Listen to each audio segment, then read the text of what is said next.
What up, what? Welcome to this episode of Blunt Talk Quick Takes. I'm your host, Anthony Wright, coming to you from the beautiful and spring-like confines of Atlantic City, New Jersey. Wherever you may be watching or listening, I thank you as always. Like, share, and subscribe. It helps the channel. You can check Blunt Talk Quick Takes exclusively out here on Podbean. However, if you're looking to catch more content for the show, more episodes, deeper dives into the topics that you know and love, you can check the Blunt Talk Sports Podcast out on YouTube, Spotify, Substack, Patreon, Trovo, and obviously, of course, as well as on Podbean. But I thank you guys as always for watching, listening. This Blunt Talks episode will be detailing the game twos of the NBA games that just happened last night and the night before. Also, we know the NFL draft is coming up tomorrow, so a lot of big news to touch NFL wise. Also talking about the Cooperflagg announcement declaring for the draft. So a lot of things to really unpack and dive into. So thank you guys for always watching and listening and being here with me. And I want to get into the first thing. First, I want to make sure I give a shout out to some friends of the show. First things first, I want to make sure I give a shout out to the number one and number two leading ticket resellers and sellers in the world for live events, shows, and concerts. That would be StubHub and Viagogo. If you guys are looking to get out during the spring break, or you're looking to get out within the next couple of weeks, get some events, a lot of things to unpack. I will have the creative ID link within the description of this video. So definitely make sure you're making the most of your spring. Is definitely festival season. Definitely looking to get some tickets to get some things planned for the summer. Definitely check out the show. We'll have a link in the description of our video. Also, if you're a fan of Sony PlayStation, I'll also tell you that there's a link for Sony PlayStation Direct within the description of this video as well. If you're looking to get a PlayStation 5, or you're looking to get one of the latest bundle packages that's out, or just looking to be a part of more than the game, definitely sign up for PlayStation and check out the link within the description of the video. It's been a couple of days, guys. I dropped something on YouTube yesterday related to the Philadelphia Eagles and Cam Jurgens extension. If you get a chance, definitely check that out. But getting into the nuts and bolts of this video, we're going to start with the playoff games from last night. The NBA playoffs have been crazy and exciting. It's definitely been invigorating to watch and see. We're going to start off with the Lakers and T-Wolves, which has been one of the more exciting series of the postseason. Last night was a little bit of a snoozer, strictly because the Los Angeles Lakers showed up. They showed up and looked like the team that they have been for the most part of the second half of the season. The Lakers were able to win this game 94-85, tying up the series 1-1. First things first, the Lakers, their energy, defense, and passing were all in sync. You got to give the Lakers a shitload of credit for that. They didn't shoot the three ball well, which is kind of surprising. I kind of thought they might shoot it better in this game. They didn't. Remains to be seen which game. Maybe that's game 3, maybe it's game 4, but the 3-point barrage is coming at some point where you got a 6, Luka hitting 6 3, LeBron hitting 4, Austin Reeves going off, or maybe Hashimura, who knows, but it's definitely coming. Nonetheless, Luka got hot early. You can see that Luka had it going on. LeBron was also involved, which was definitely needed. In the last game, both guys were kind of stagnant. Not really sure what happened. It kind of seemed like LeBron was kind of picking his spots and waiting to the fourth, and Luka kind of faded out towards the third. Just not the consistent style of basketball that these two perennial MVP candidates and Hall of Fame caliber players are used to showing. So definitely a sight that Lakers fans were excited to see last night. LeBron had a quiet double-double, 21 points, 11 rebounds, almost after run had a triple-double. He had 7 assists, 1 of 5 from 3, so not great. Didn't shoot the 3 ball well at all. Luka, though, 31 points, 9 rebounds. I think that was amazing. 9 assists, 12 rebounds, which I think has been amazing. I mean, he was only 2 of 8 from 3, so again, he didn't shoot the 3 ball well at all either. However, way more consistent and way more of an attacking style of game. That's more or less what the Lakers needed, and they got it, and it showed last night. But I'd be remiss if I didn't bring up the Lakers role players. Guys like Hachimura, 11 points. Austin Reeves, 16, 5 and 5, 5 rebounds, 5 assists. And then Gabe Vincent, with his 6 points, 2 of 4 from 3. Cannot be understated how crucial those points were. And you definitely want to give the Lakers credit for stepping up and showing out and doing what they needed to do. As far as the Minnesota Timberwolves are concerned, they essentially look like they swapped places with the Lakers. They look very sluggish. They were down by 22 points at one point in this game, which is not great. Naz Reid and McDaniels, they definitely came back to earth. I mean, that is just looking at these point totals here. You heard me, guys. I said this in the video that I dropped. And if you didn't check it, definitely check out the video that I dropped on the first game 1 recaps. I said this: if Naz Reid and McDaniels are able to have 2 or 3 games like they had in game 1, Minnesota win this series. The probability of that though is very, very low. And seeing here, I mean, Nas Reed, 9 points. He had 4 fouls, two rebounds, 1 of 3 from three. Definitely nowhere near the performance he put up in the game one. And McDaniels, needless to say, 8 points, 5 fouls, 4 rebounds, didn't hit a single 3-point shot, and he only took 3 shots from three. So not great, not great. And obviously it was all on Julius Randle and Anthony Edwards last night. Anthony Edwards, 25.6 rebounds. I'm pissed off when I watch sometimes how the NBA game is played. If you're taking, 8 3-pointers and you're hitting 2 of them, that's not helping us. Man, that's Anthony Edwards' output from 3-point range. And then we all know Ed can definitely hit threes, but that's just one of them games where it's like, you probably shouldn't have taken 8 attempts. You probably should have seen about 4 or 5. If it's not falling, do something different, but definitely going to work on that there. And, Julius Randle, 27 points, 6 assists, 4 rebounds. He was 2 of 4 from three, so definitely shot better from 3-point range. But again, they were the only guys that were in double digits that even showed up. I mean, if you're going into the output as far as disgusting, as far as what guys showed, Mike Conley, 0 of 5, 0 points in 21 minutes of play. I mean, that's clearly not going to fucking do it. I mean, if you're not Memphis, excuse me, if you're Minnesota, you're in a situation where Mike Conley, I mean, he's got to give you more than that. 21 minutes and I didn't get shit on 5 shots. It's not good. Now, Minnesota's heading back home, so they have momentum in their favor, a lot of things, but we all know the series is dictated once the home team loses. Lakers lost a home game. I fully expect Minnesota to lose one of these games at home to LA. And this series could definitely go 6, potentially 7. I expect 6 games, but the Lakers continue to play like this. The Lakers should definitely win this series. Going further in the other game that was going on last night, Grizzlies and Thunder. Oklahoma City is taking now a 2-0 lead over the Grizzlies, the final score being 118-99. I have to give the Grizzlies credit because they did show a little bit of promise, a little bit of fight and poise.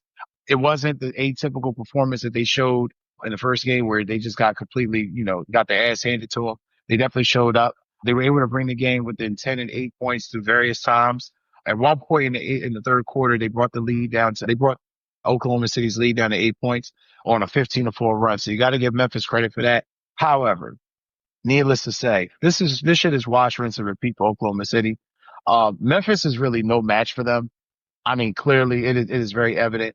And what's even more indicative is the Thunder continues to not shoot the three well.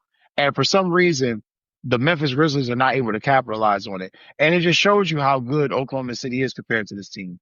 At one point, Oklahoma City was up by 23 points, So that just, it goes back into my narrative, as I said in the previous video. The threshold is 30. The Grizzlies really don't have any opposition or really any fight for this team. This should be indicative to tell the Grizzlies how far away they are. And more importantly than that, I think, which is even more an indictment if you're Memphis, they've never led at any point so far in this series. So through 2 games, you haven't even had a lead. So if you're Memphis, the quicker this shit ends, the better, because they really are no opposition to this Oklahoma City team whatsoever. All right. And then we advance a little bit forward. We're going to talk about some games from the previous night. We're going to hop into the Clippers versus Nuggets. Now, I loved this game. This Clippers Nuggets game was so damn exciting. This is again the game 2 recap. The Clippers were able to pull out the victory. It was a close victory. I believe the victory is 105-102. Give me 1 second. I'll pull that up. But nonetheless, it was an amazing victory for the Clippers. Kawhi Leonard looked like his old self again. Now, in a previous video, I stated that I liked how Kawhi looked. I thought Kawhi was definitely playing at a higher level. I think that he had showed that he looked spry and he got some spring back in his step. It's evident now. 39 points, 5 assists, 4 or 7 from 3-point range. He was taking no prisoners. Kawhi is definitely back. He was in complete attack mode. You had to be happy with what you saw. This guy's knees have betrayed him. I definitely feel like he hasn't been a great ambassador to the game as far as a marketing standpoint, but as far as game goes, he is fucking elite. And I just think it's fantastic to see him playing back at a high level and being back on the stage and showing what he can do, because he clearly, I mean, if he's playing at this level, the Clippers are going to win the series, because Because as far as the Nuggets are concerned, the Nuggets, I feel like the Nuggets really have some issues that they have to address. I'm not sure it will be addressed right away, but like for instance, Jamal Murray played well. Jamal Murray had a solid game, 23 points, 6 assists. He was from four of eight from 3-point range, so he hit 4 3-pointers. That was great. That was fantastic. When he got early, had it going. But outside of that, Michael Porter showed up, your Aaron Gordon showing up a little bit, but the bench, outside of Russell Westbrook, the bench didn't really give you much of shit. Your 3-point shooting, 43% from three. And that was really more or less because of Murray, because outside of that, Jokic and Murray were both 4 of 8 from three. Outside of that, you only had, one Russell Westbrook 3 of 6. And we all know from 3-point range, that's a fucking anomaly. So you didn't shoot great. It looks good, but you didn't really, as a team, didn't really shoot all that well. Love the way that LA shot the three ball. Now the Clippers, they had a lesser percentage. They only shot 38%. However, James Harden was very efficient from three. Previously, aforementioned Kawhi Leonard was 4 of 7 from 3-point range. Nolan Powell was 2 of 4. And you even had Nicholas Batum that was 2 of 5. So 3-point ball was flowing. Harden, like I said, as previously mentioned, he had a great game. He was another one that got high as the game went on. 18 points, 7 assists, and 3 rebounds. It also seemed to me is that Denver got hit with the turnover bug in this game. They had a lot of turnovers. This series to me, though, is definitely going to go 7 games. And it just seems like to me that the Clippers surprisingly match up very well with the Nuggets, which is a bit of a shock, but you got to be honest. Kawhi is top, he's a top 75 guy. He's a top 20 guy. In my opinion, top 10 when he's healthy. If he continues to stay healthy, he continues to play at this level, the Nuggets are going home. Maybe 7 games, but they're going home. Next, we're going to go on to Knicks versus Pistons, which again, another thrilling and exciting game going on throughout the playoffs this year. Like I said, I love a lot of the matchups that's going on. Now, with the Knicks and Pistons, this game, now, final score, Pistons 100, Knicks 94. The final score wasn't really indicative of the game. This was really a very hard-fought defensive game. I thought the refs allowed it in the second game. I think the refs allowed a more physical game. Detroit responded in kind to that style of play, and it definitely suited the Pistons more. Detroit shot the ball better than the Knicks. However, they were terrible from 3-point range. They were literally 22%. I mean, Knicks weren't all that better. They were only 28, but again, shitty. The Knicks, the turnovers that were committed in this game were just atrocious. Essentially, they gave up 19 points off of turnovers. They sucked as far as second chance points. Knicks have to do better if they want any shot at winning the series. Because this Pistons teams cannot be slept on. They're not somebody that you can just think that, we can take it easy. They're going to bust your ass. They're going to bust your ass if you let them. Cunningham finally showed up, had a game that he definitely wanted to have in game 2. 33 points, 12 rebounds, 3 assists. Outstanding performance from Cunningham. Also, too, what I think is remarkable for the Pistons, to put a, cap on this. Pistons ended the longest playoff drought streak in NBA history. That was their first playoff win since May 26th of 2008, which was a long, long time ago. I mean, I was 20 years old, so I'm 36. I'm 36 now, so just keep that in mind. They made the playoffs, and now keep in mind too, the Pistons made the playoffs in 2018, but they got swept by Milwaukee. So long time to go without a playoff victory, but shout out to the Pistons for getting it. And now it's a series. The series will be going back to Detroit. That game will be going on tonight, so we'll definitely get the opportunity and chance to see how the New York Knicks respond in kind. This one is a bit hilarious. This is dealing with NBA front office news. Nico Harrison, well known and I guess sullied. I mean, just name has just been butchered throughout the media for the horrendous lukadoncic trades to the Lakers. Obviously, the Mavericks season is over. They had locker room cleanout day Monday, so Nico Harrison spoke to the media. And he admitted that and this is quite startling to me, which if you believe this, you're a fucking idiot. He admitted that he underestimated the ties between Luka and the fan base.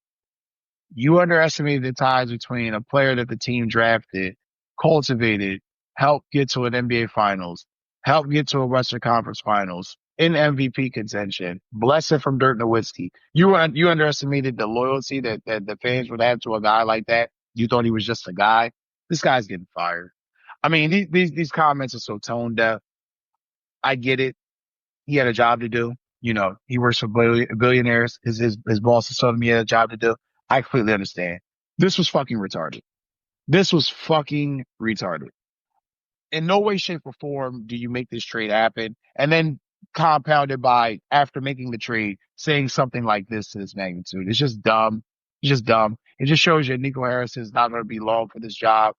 If he could take the beating well, maybe the Adelsons leave him in there. But as the way things have played out and how things flamed out so badly for the Mavericks, I just don't see how this guy it just stays. He's lying. I know for a fact he knew that this what this guy meant to this franchise.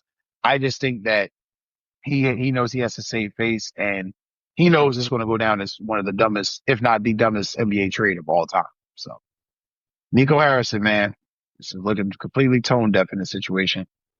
Next, we're going to go to further GM, another GM. This GM is actually already fired, so we want to make sure we stick this. Landry Fields, who at one point been the GM of the Atlanta Hawks, has been fired. Onsi Salah will assume GM duties for the time being. This makes perfect sense, and there's no shock here. As I commented after the last play-in game for the Atlanta Hawks, essentially they got to figure out what they're going to do with their roster. I mean, Landry Fields made a lot of moves. He got DeJounte Murray. We kind of flipped the roster around twice since he's been a general manager. It's resulted into middling results. They've been in the play-in consistently. He kind of quasi got credit for that year, 3 years ago, where they made the Eastern Conference Finals, which we all knew was a fluke. But nonetheless, he got credit for that. This team has to gut, itself from the inside out to really fix it. I think Trae Young is still on the table if you're the Atlanta Hawks. I just think that this was the first major domino to fall. Landry Fields, he wasn't horrible, but to go 41-41 and then your team not get better but still fall up in the same position. It just shows that you really didn't add anything to the roster. I understand injuries happen. I understand bad play happens, but he really didn't add anything to this team. And this was a step that the Hawks needed to get themselves out of the pit of mediocrity and finally into the ocean of contention in the NBA. And wrapping up our last bit of NBA news, Cooperflagg, phenom, arguably the best player, well, consensus number one player in college basketball, has finally done what we all expected to do by the end of this year, which was declare for the NBA draft. He's unanimous number one player in the draft coming out this year. I like Cooperflagg's game a lot. I've had a lot of arguments with a lot of people in regards to Cooperflagg. Cooperflagg, in my opinion, a lot of tangible things that you can like, definitely love the way he is off the ball, on ball. Defense could be a little bit better, but, I like the way he plays. Ultimately, what it's going to come down to for Cooperflagg is, he's going to be going to one of these teams that have, a shitty record, shitty situation, whether that be Pelicans, drawing blank here as far as some of the worst teams, like the Jazz.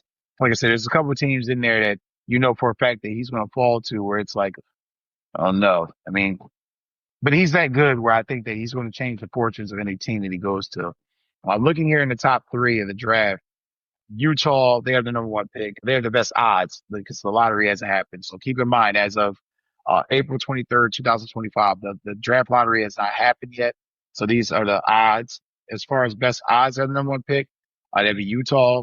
They had the worst record, obviously. And you got Washington, that was number 2, and Charlotte, number 3. Pelicans, number 4, Sixers being 5. So that's rounding out the top 5. Top 3, though, if he falls to any one of those teams, he's going to help change fortunes for him. To me, Utah probably would be the most logical place because they obviously have the best odds for number one pick. However, if Charlotte is able to get the number one pick, I think Flagg and Lonzo Ball there changes life. It makes basketball exciting again. But I could make an argument too for Washington getting Cooperflagg, and I damn sure could make an argument for the Pelicans getting Cooperflagg. Now, again, Pelicans are number 4, so they're going to have, they're going to have their odds are a little bit lesser. They have a 48% chance, not as bad, but 48% chance to get the number one pick or to be top 4. However, to get the number one pick is about a 12.5% chance. 10.5% was Philadelphia 76ers. I apologize. But like I said, New Orleans could definitely use them because I think they need to get off Zion. So it's interesting this year because, essentially there's guys like Flagg out there that, teams can definitely use that are bona fide, surefire picks. And there's going to be some guys who are going to miss out on them. There's going to be some guys that miss out on them. Via tankathon.com, ironically, based off the simulation lottery, the NBA draft simulator that I just used on tankathon.com, It has the Philadelphia 76ers actually in the simulation winning the draft lottery. So we'll see. Like I said, as that current state, Sixers will pick fifth. We'll see how that works out, but interesting, interesting. So can't wait for the NBA draft. I can't wait to see Cooperflagg in the NBA. Very exciting times for the NBA. I'm going a bit further. We're going to touch on some NFL news. Now, this was actually kind of startling to me when I took some time to wait on it. I was supposed to put it in a prior episode, didn't get a chance to, so I wanted to touch on it today. Pukanacua's comments on Julian Edelman's podcast in reference to Brock Purdy's contract. Now, I know a lot of you have probably heard of it. Some of you probably skipped past this. I don't want to spend too much time on it, so I just want to say this much. I'm not pissed at the comments. Now, the comments were, essentially Julian Edelman asked Pukanacua, what does he think the type of contract that Brock Purdy will command? And his comments were, I think mid 40 million range. I think so. He seems like a smart guy. They have a chance to still be in their window. And I think if he goes for 50 million plus, then the window closes. I can't say that Pukanacua is wrong in his assessment. I mean, to be quite honest with you, we all know that Brock Purdy's game is limited. That's not really the argument, though, for me. Like I said, I think Nacua was right in the essence of his statement. However, I do feel that Pukanacua was kind of pocket watching there. Pukanacua is one of the best receivers in the NFL. However, and I want to make sure I'm prefacing this correctly, because I do think he's the type of guy where I don't think he's just going to take anything that's handed to him as far as a contract.